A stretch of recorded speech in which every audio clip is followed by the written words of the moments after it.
pelecehan seksual ini lebih ke bentuk perilaku yang mengarah ke hal-hal yang berbau seksual, entah itu mungkin secara verbal maupun non-verbal ya. Menurut saya kegiatan atau tindakan yang dilakukan oleh seseorang untuk memenuhi hasrat atau nafsunya ya biasanya kepada pelaku atau korban yang mungkin dia tidak menyukai atau tidak menyetujui hal itu. Tindak pelaku yang terjadi karena adanya suatu kejadian yang dimana merasa terganggu, seperti kayak digoda ataupun kayak misalkan tindak yang verbal. Menurut saya, pelecehan seksual merupakan tindakan asusila, bahkan sangat bisa disebut sebuah tindakan kejahatan, di mana pelaku menyalurkan hasrat seksualnya dengan berbagai bentuk, mulai dari ungkapan verbal yang tidak senonoh, bahkan sampai perilaku yang tidak senonoh pula, seperti memeluk, mencium, meraba, dan lain sebagainya, sehingga membuat korban merasa risih, bahkan terganggu. Menurut aku, pelecehan seksual ini tentang bagaimana perilaku seseorang yang bertujuan untuk melecehkan atau merendahkan orang lain.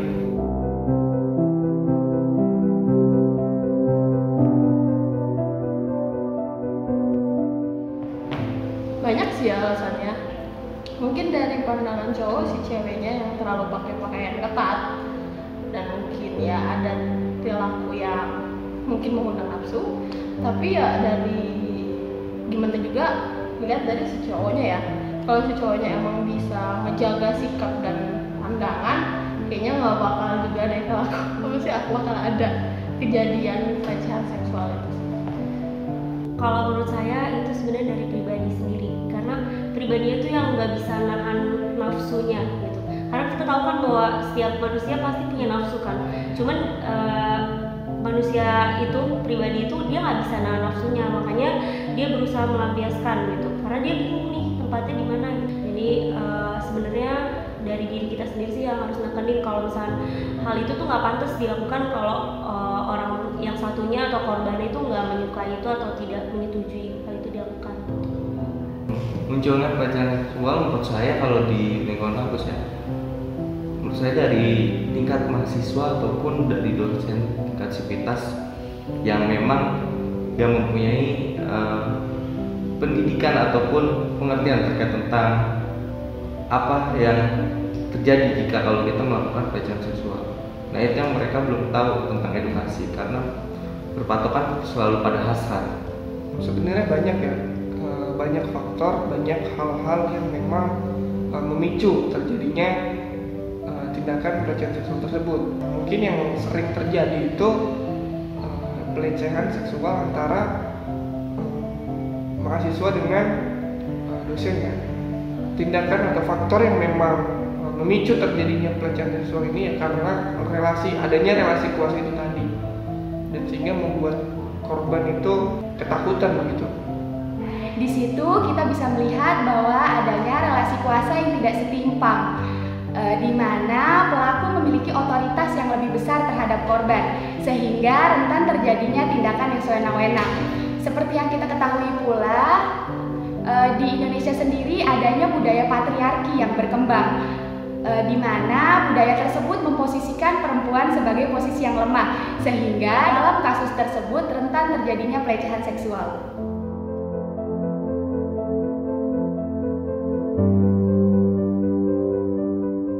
Kalau misalkan tindakan itu juga ada salah satu teman saya juga, dia pernah kayak dipegang bokongnya sama orang lain gitu di kampus juga gitu. Maksudnya kayak entah itu sengaja atau enggak, tapi kan kayak orang pasti bisa bedain kalau misalnya nggak sengaja gitu.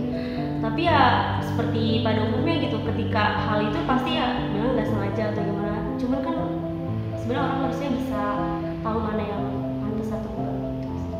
Untuk mengalami paling cuma pernah disiul-siulin ya, kayak gimana ya? Pernah. Yaitu pernah kejadian di 2020. Saat itu saya sebagai bidang advokasi di organisasi yang dimana ada pelaporan terkait tentang pelecehan seksual yang dilakukan di fakultas lain. Itu dilakukan oleh dosen dikarenakan saat itu sidang skripsi dengan syarat iming-iming supaya sidangnya lancar, mereka harus mengikuti apa arahan dari dosen. Ya walaupun kita belum pernah, tapi ini yang menjadi persoalan, yang menjadi permasalahan yang harus segera diselesaikan begitu. Karena ketika kita lihat ke belakang, memang cukup tinggi juga tindakan atau kejadian pelecehan seksual di lingkungan kampus. Tindakan seperti itu tidak hanya, kalau menurut saya tidak hanya menyerang kalangan perempuan, tapi kita semua itu rentan. Sebenarnya saya tidak bisa menyebut bahwa kejadian yang saya alami itu termasuk kejadian pelecehan seksual. Saya menyebutnya mengarah pada pelecehan seksual, di mana saat itu saya awal perkuliahan di minggu pertama sedang masuk jam pelajaran salah satu matkul. Itu perkenalan lewat grup WhatsApp. Lalu dimintai oleh dosennya perkenalan dengan mengirim foto. Nah, lalu saya konsultasi terkait judul yang ingin saya buat artikel tersebut. Lalu dosen tersebut tidak menggubris balasan saya. Dia malah menyuruh saya untuk mengirimkan foto pap muka saya. Nah, walaupun foto kita biasa aja, tapi membuat saya hal tersebut itu membuat risih. Dan di grup WhatsApp pun beliau sering menggoda mahasiswi dengan sebutan sayang dan lain sebagainya. Itu membuat kami dan mahasiswi lainnya membuat risih gitu.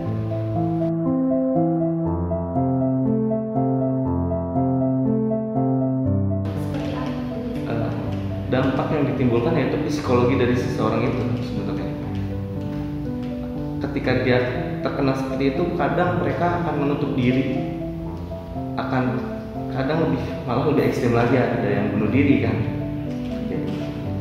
Yang pertama pasti ke psikis sih, kayak si cewek mungkin udah mulai takut buat kalau misalnya disil-silin ya buat jalan sendiri dia di antara kerumunan cowok-cowok, terus bisa menimbulin trauma juga kan buat si ceweknya.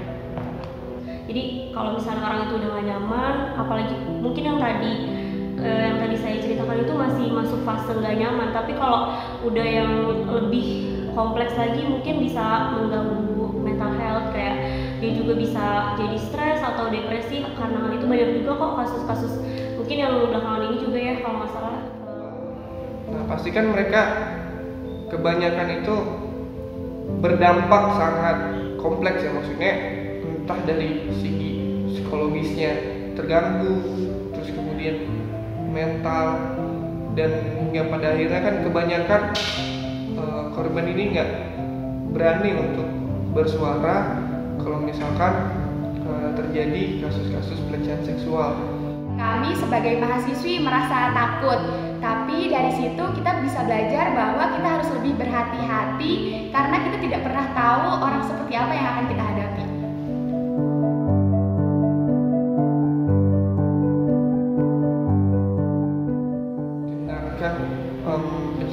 Pencegahan yang perlu kita lakukan sebenarnya kemarin itu kita juga agak sedikit lega karena dengan adanya Permendikbud yang nomor 30 tentang pencegahan kekerasan seksual di kampus.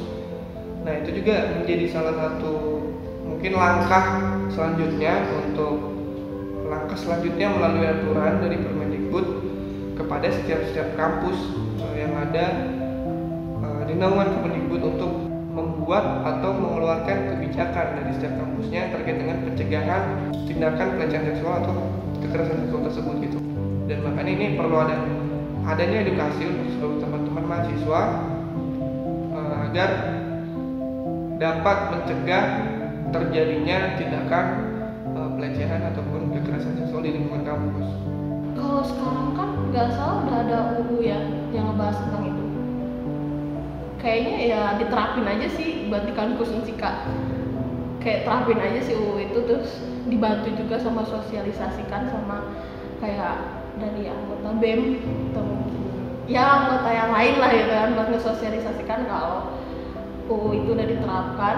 Dan mungkin buat cowok-cowok jaga pandangan ya, jangan seenaknya ngeliat cewek apalagi dengan nafsu, karena ya gimana ya, kita bisa pakai apapun yang kita mau dan kamu nggak bisa melarang itu gitu kan. Apapun yang kita mau pakai, ya siapa lo gitu ngelarang-larang gue, body gue, badan gue gitu.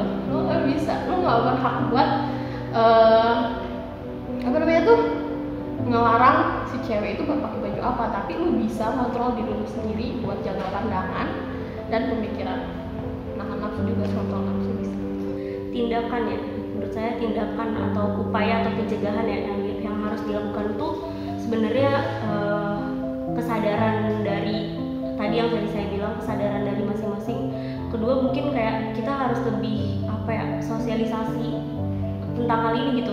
Menurut saya salah satunya dengan menggencarkan kampanye cegah pelecehan seksual. Hal itu merupakan sebagai bentuk aktualisasi kebebasan mahasiswa dalam menyuarakan haknya. Ada satu lagi mungkin bisa untuk menyediakan laporan pelayanan pengaduan seperti health center maupun counseling center. Tindak yang harus dilakukan sebenarnya menurut saya pribadi ya, dari pihak korban harus berani melaporkan kepada pihak berwajib, dan supaya ada hukuman jerah, bahwasannya ada bukti loh, bahwasannya ada yang melakukan pelecehan seksual dan mereka ditangkap. Karena hari ini banyak yang nggak berani mengungkapkannya.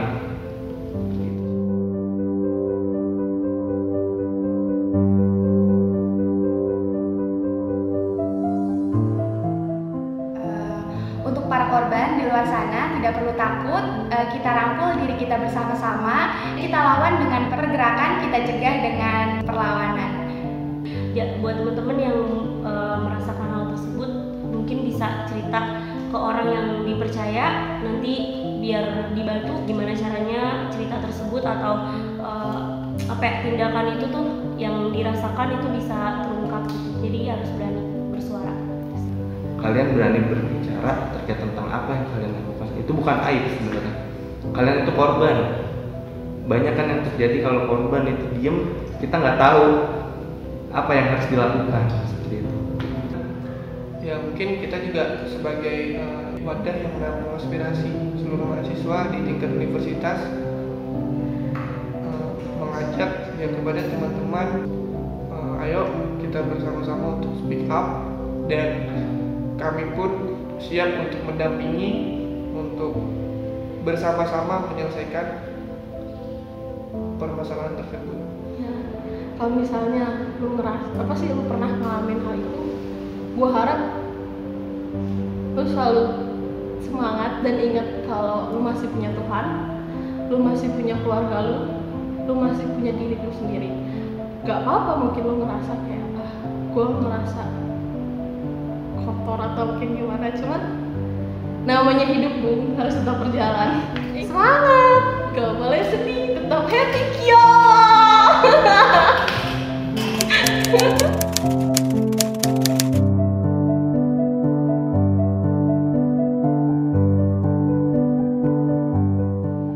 Mari bergerak bersama. Mari bergerak bersama. Mari bergerak bersama. Mari bergerak bersama. Mari bergerak bersama guna menangkal aksi pelecehan seksual.